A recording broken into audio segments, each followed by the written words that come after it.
Alright, what is up YouTube? Here, back again with Black Ops 3, some 80 plus gameplay for you guys on Nuketown. I probably sound so bland right now. But it's been a while since I've done a video, and I wanted to make a video addressing my last video, which was, probably like a month and a half ago now. But it was a talk about DLC 1. And that's gonna be one of the focuses of this video, but the main focus of this video is the whole pay to win talk. The whole is Black Ops 3 pay to win? Is it just pay to have more fun? What is it? That's what I'm gonna be mainly addressing today.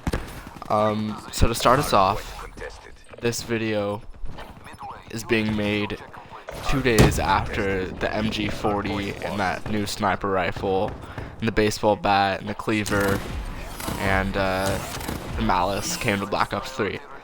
And a lot of people are saying, it's pay to win, it's pay to win. And I'm honestly not sure what I think about it, because I definitely see why people would argue that it's pay to win. But the MG40 isn't all that good. And the sniper rifle, I've heard it isn't all that good either.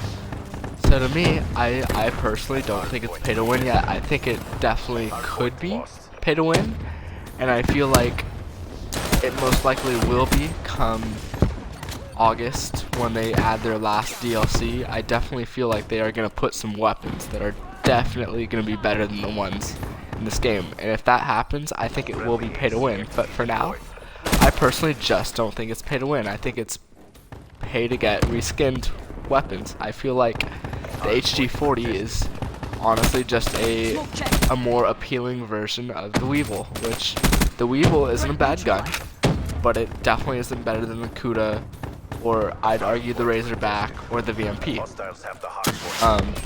So I just don't think it's pay to win. I think, honestly, I think they're just adding these guns to make more money, to you know, make that YouTube money. Not that YouTube money, but y'all get it.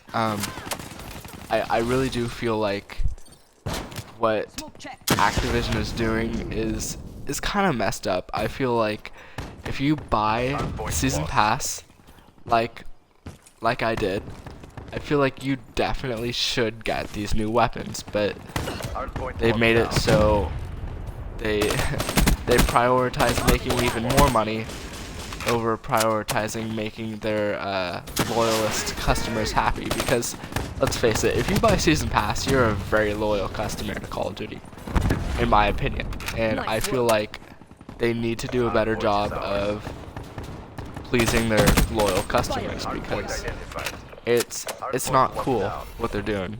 You know, adding new weapons, you have a great chance to buy them. Oops, buy them? We mean to earn them if you play the game enough.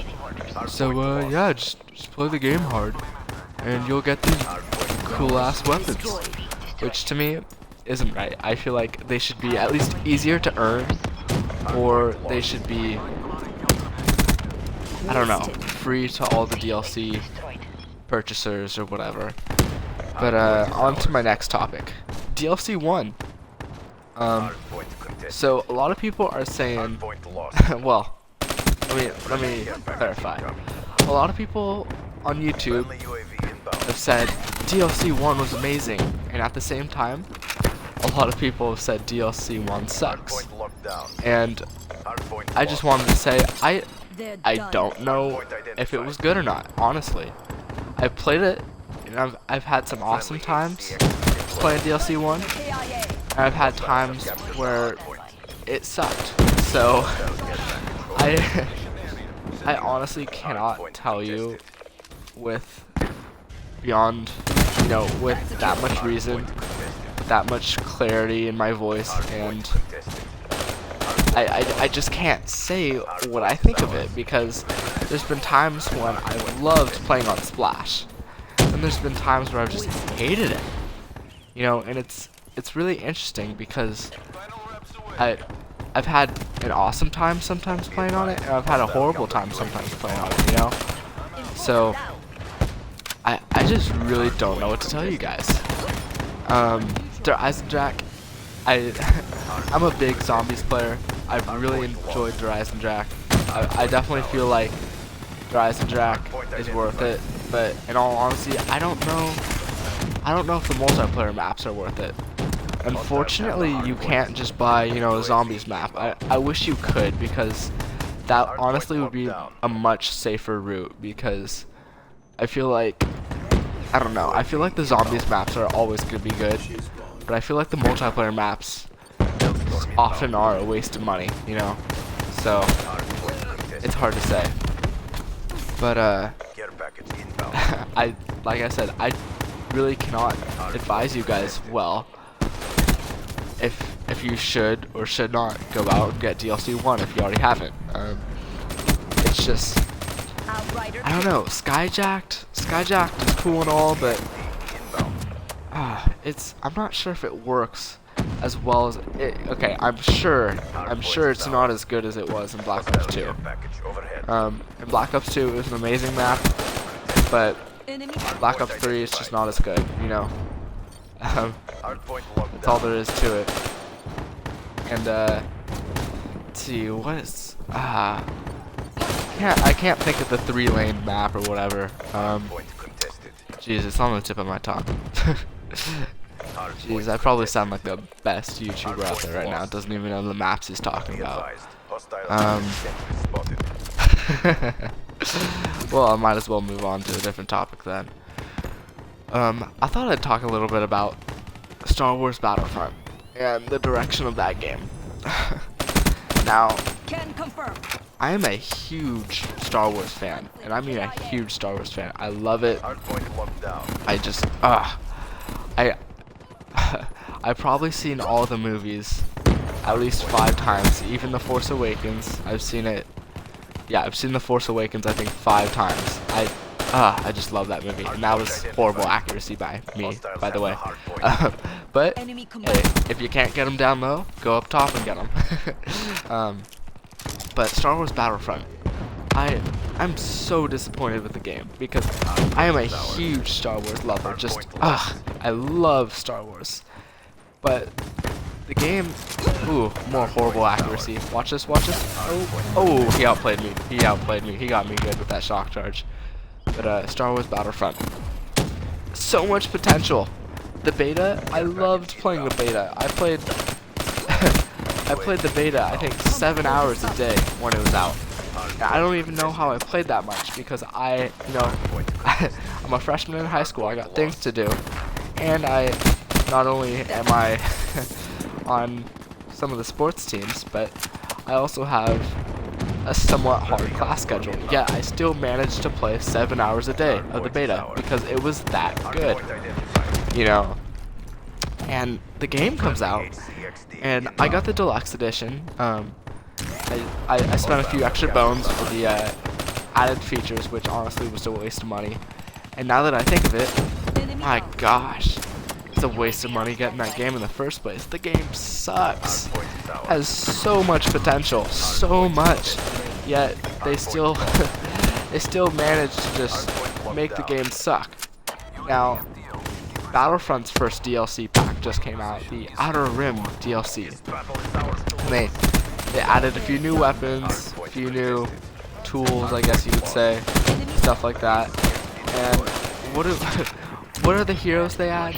They add Greedo as the dark side hero, and they add some dude I don't even know as the light side hero. And I mean, if I don't know who he is a nobody in the Star Wars universe. I mean, like, I can recognize his face and all, but he is, I cannot say this enough, he is no hero.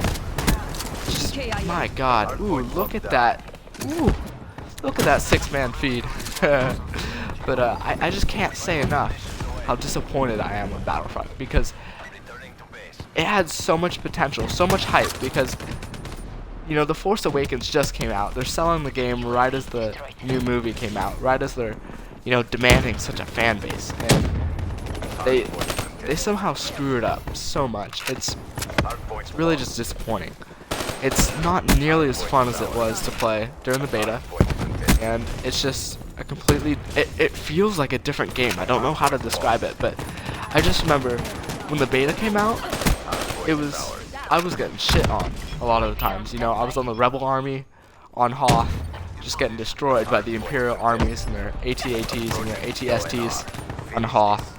And even though I was getting destroyed, I was still loving it. Like, it was so much fun for me, even if I was getting destroyed. Whereas nowadays, I'll be destroying the other team. You know, I've had games where I went like, I don't know, 40-2, 40-1, and I just didn't even think that was fun. It's that odd. Like, I don't get how to describe it. Ooh. And by the way, give me those wraps. My third wraps of the game. Looking back on this game, I wish I had been running more lethals besides the wraps. Could you guys imagine if I had been running, say, the UAV, the Hellstorm, and and the wraps, or maybe the Lightning Strike, the Hellstorm, and the wraps, or maybe even the Lightning Strike, or the Wraith and the wraps. Oh my gosh! If I had done that last kill streak setup or that loadout, I probably would have got 115 kills. But it is what it is. Black Ops 3, it's a great game. I'm not gonna lie, I am loving the game as of late. This game, to me, it's getting better with age. Besides all that pay-to-win controversy and the kind of, I don't know, the so, you know, ho-hum DLC, I guess you could call it, the not really good but not really bad DLC one. Black Ops 3 has been a great game, and props to Treyarch for making it so good. It's really got me hype for whatever comes next. But anyways, that was McKillum, coming at you with another video. Thanks for watching. Have a great day, 83-15, and peace out.